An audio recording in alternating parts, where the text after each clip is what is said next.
नमस्कार, जय हिंद साथियों। स्वागत है आप सभी का आपके अपने इस YouTube channel star study centre पर।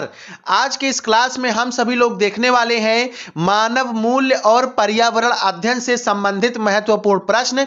तो चलिए आज की इस क्लास को सीधा स्टार्ट कर देते हैं। सबसे पहला प्रश्न आप सभी के स्क्रीन पर है, पर्यावरण के जैविक घटकों में शामिल है।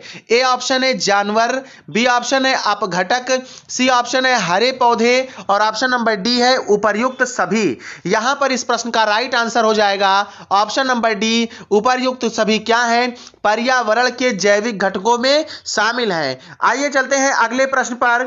दूसरा प्रश्न आप सभी के स्क्रीन पर आ चुका है। पूछा गया है एक तालाब अथवा झील क्या है। ए ऑप्शन है अप्राकृतिक पारिस्थितिकी तंत्र, बी ऑप्शन है एक बायोम, सी ऑप्शन है एक कृत्रिम पारिस्थितिकी तंत्र और डी ऑप्शन है पौधों एवं पशुओं का समुदाय हो सकता है। यहां पर इस प्रश्न का राइट आंसर होगा एक तालाब अथवा झील क्या है, एक कृत्रिम पारिस्थितिकी तंत्र है। आइए चलते हैं अगले प्रश्न पर। तीसरा प्रश्न स्क्रीन पर आ चुका है, पारिस्थितिकी तंत्र का कौन अजैविक घटक नहीं है। आपको बता दें पारिस्थितिकी तंत्र में दो मुख्य रूप से घटक पाए जाते हैं। पहला जो घटक होता है उसे अजैविक घटक कहते हैं, अंग्रेजी में एबायोटिक कंपोनेंट कहा जाता है, तथा जो दूसरा घटक पाया जाता है उस घटक को जैविक घटक कहते हैं, अंग्रेजी में बायोटिक कंपोनेंट कहा जाता है। अब यहां पर पारिस्थितिकी तंत्र का कौन सा अजैविक घटक नहीं है, यानी कि इसका अर्थ यह हुआ कि नीचे चार विकल्प में आपको जैविक घटक दिए अजैविक घटक दिए गए हैं, लेकिन इनमें से कोई एक ऐसा है जो कि आपका अजैविक घटक नहीं है। ठीक है, ए बायोटिक कंपोनेंट नहीं है। तो प्रोटीन आपका क्या है, यह अजैविक घटक है। कार्बन क्या है, यह भी अजैविक घटक है। मिट्टी तथा प्रोटीन क्या है, यह भी अजैविक घटक है। तो यहां पर इस प्रश्न का राइट आंसर क्या हो जाएगा, ऑप्शन डी हो जाएगा। जानवर क्या है, पारिस्थितिकी तंत्र का अजैविक घटक नहीं है। यह कैसा घटक है, यह एक प्रकार का जैविक घटक है, बायोटिक कंपोनेंट है। आइए चलते हैं अगले प्रश्न पर। अगला प्रश्न आप सभी के स्क्रीन पर है, प्रश्न संख्या 4 है, वायुमंडल पृथ्वी के तापमान को बनाए रखता है क्योंकि। इसका कारण क्या है। ए ऑप्शन है यह ऊष्मीय किरणों को अवशोषित करता है, बी ऑप्शन है इसमें वायु होती है जो ऊष्मा का कुचालक होती है, सी ऑप्शन है यह ऊष्मीय किरणों को परिवर्तित करता है और ऑप्शन डी है इसमें से कोई कारण सही नहीं है। यहां पर देखिए इस प्रश्न का जो राइट आंसर होगा आप सभी का ऑप्शन नंबर बी करेक्ट हो जाएगा। वायुमंडल पृथ्वी के तापमान को बनाए रखता है क्योंकि इसमें वायु होती है जो ऊष्मा का कुचालक होती है। आते हैं अगले प्रश्न पर। अगला प्रश्न स्क्रीन पर है, प्रश्न संख्या 5 है, जैवमंडल का निर्माण होता है। ए विकल्प है जीवित प्राणी एवं उनके अवशेष से, बी विकल्प है जीवित प्राणी स्थल मंडल जल मंडल तथा वायुमंडल से, सी विकल्प है जीवित प्राणी जल मंडल और स्थल मंडल से, डी विकल्प है जीवित प्राणी तथा स्थल मंडल से। इस प्रश्न का जो राइट आंसर होगा ऑप्शन नंबर बी करेक्ट हो जाएगा। जैवमंडल का निर्माण होता है जीवित प्राणी, स्थल मंडल, जल मंडल तथा वायुमंडल से। आइए चलते हैं अगले प्रश्न पर। छठवां प्रश्न आप सभी के स्क्रीन पर है। पूछा गया है अंतरराष्ट्रीय जैव प्रोग्राम कब आयोजित किया गया। इंटरनेशनल बायोलॉजिकल प्रोग्राम कब आयोजित किया गया। वर्ष 1962 में, वर्ष 1964 में, वर्ष 1967 में या फिर वर्ष 1964 तथा 65 में। यहां पर इस प्रश्न का राइट आंसर होगा ऑप्शन नंबर बी, वर्ष 1964 में अंतरराष्ट्रीय जैव प्रोग्राम आयोजित किया गया। आइए चलते हैं अगले प्रश्न पर। अगला प्रश्न स्क्रीन पर है। पूछा गया है पर्यावरण स्वच्छता के लिए क्या संशोधित करना आवश्यक है। अगर हम सभी लोग चाहते हैं कि पर्यावरण हमारा स्वच्छ रहे तो उसके लिए किन चीजों में संशोधन करना आवश्यक है। 4 विकल्प आप सभी के स्क्रीन पर है। पहला विकल्प है रहन सहन को संशोधित करना आवश्यक है, दूसरा विकल्प है जीवन शैली को संशोधित करना आवश्यक है, तीसरा विकल्प है आदतों को संशोधित करना आवश्यक है और चौथा विकल्प है ऑप्शन नंबर डी, इसमें से सभी या इनमें से सभी का, और यही आप सभी का राइट आंसर हो जाएगा। पर्यावरण स्वच्छता के लिए रहन सहन को, जीवन शैली को, आदतों, इन सभी को संशोधित करना आवश्यक है। आइए चलते हैं अगले प्रश्न पर। अगला प्रश्न देखिए, 8वां प्रश्न स्क्रीन पर है, इनमें से किस विधि में जंतुओं तथा पौधों का संरक्षण उनके प्राकृतिक आवासों में किया जाता है? ए विकल्प है स्वस्थानीय संरक्षण, बी विकल्प है वन्य जीव संरक्षण, सी विकल्प है संरक्षण नहीं किया जाता। तो यह तो बिल्कुल गलत बात है, और ऑप्शन नंबर डी है इनमें से कोई नहीं। यहां पर मैं आपको बता दूं, इस प्रश्न का जो राइट आंसर होगा आप सभी का ऑप्शन ए करेक्ट होगा, स्वस्थानीय संरक्षण या फिर इन सीटू कंजर्वेशन। ऐसा विधि है, ऐसी विधि है संरक्षण की जिसमें जीवों तथा पौधों को उनके प्राकृतिक आवासों में ही संरक्षित किया जाता है। अब अगर हम इसमें बात करें, आपसे पूछ ले कि निम्नलिखित में से कौन सा स्वस्थानीय संरक्षण का एक उदाहरण है, तो नेशनल पार्क आप सभी का है, बायोस्फीयर रिजर्व आप सभी का है। ये सभी क्या है? ये सभी क्या है? स्वस्थानीय संरक्षण या फिर इन सीटू कंजर्वेशन के एग्जाम्पल्स हैं। अब इसके ठीक उल्टा एक सभी आप सभी लोग जानते हैं संरक्षण की एक और विधि है इन सीटू कंजर्वेशन, जो कि किसके उल्टा है? ठीक स्वस्थानीय संरक्षण के उल्टा है। स्वस्थानीय संरक्षण में क्या करते हैं? जब जंतुओं तथा पौधों का संरक्षण उनके प्राकृतिक आवासों में कर देते हैं, जबकि उत्स्थानीय संरक्षण में क्या करते हैं? दूसरी जगह से ला करके दूसरी जगह शिफ्ट कर देते हैं। आप लोग ऐसे समझ सकते हैं कि एक चिड़ियाघर जू है, तो जू में जो शेर पाए जाते हैं वो शेर उनका प्राकृतिक स्थान नहीं है, शेरों को कहीं और से ला करके उसमें रखा गया है। इसी प्रकार से अन्य जानवरों को उनके प्राकृतिक स्थानों से ला करके चिड़ियाघर में हम लोग संरक्षित कर देते हैं, रख देते हैं। इसी तरह से एक्वेरियम ले लीजिए, मछली घर ले लीजिए, आयताकार कांच के बॉक्स में आप सभी लोग देखते हैं कितना अच्छा लगता है, तो एक्वेरियम भी आपका वही स्थानीय संरक्षण या उत्स्थानीय संरक्षण या इक्स जीटू कंजर्वेशन कह लीजिए उसका उदाहरण है।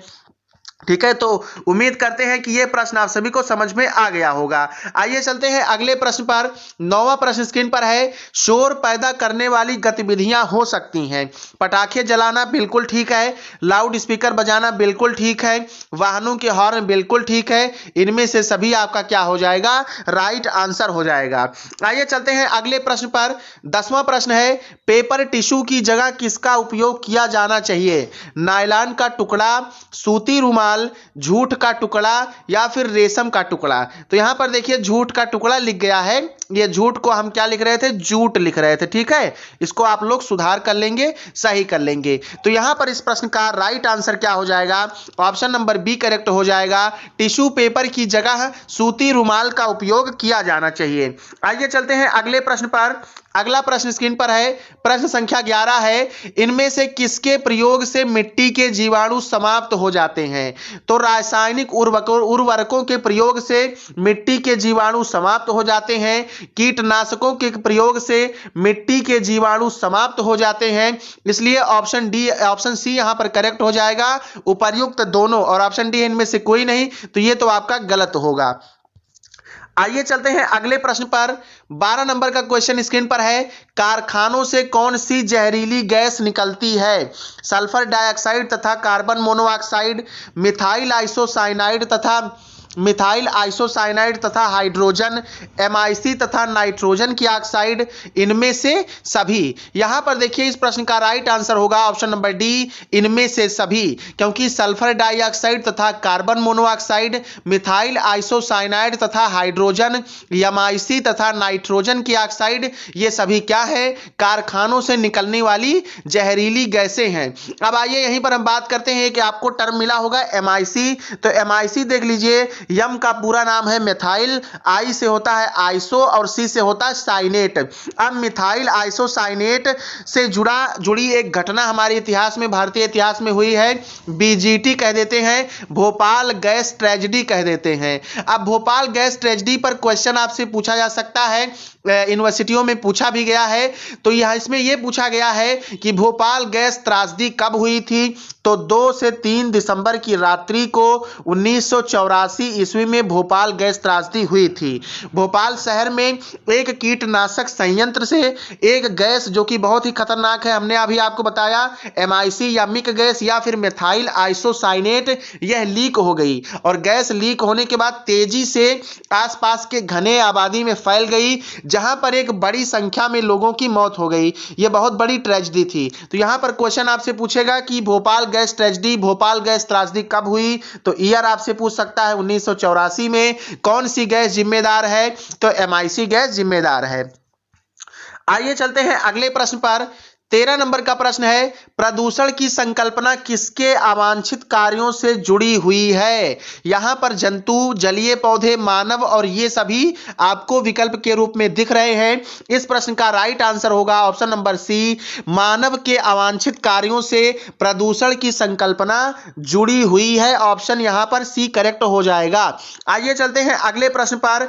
14 नंबर का प्रश्न स्क्रीन पर है, जल को प्रदूषित करने वाले कारक हो सकते हैं कैडमियम तथा रेडियोधर्मी कचरा, सीसा तथा पारा, कीटनाशक और रोगनाशक, इनमें से सभी। यहां पर ऑप्शन नंबर डी करेक्ट होगा, इनमें से सभी, क्योंकि कैडमियम तथा रेडियोधर्मी कचरा जल को प्रदूषित करने वाले कारक हो सकते हैं। सीसा तथा पारा जल को प्रदूषित करने वाले कारक हो सकते हैं, प्रदूषित करते ही है, समझ लीजिए।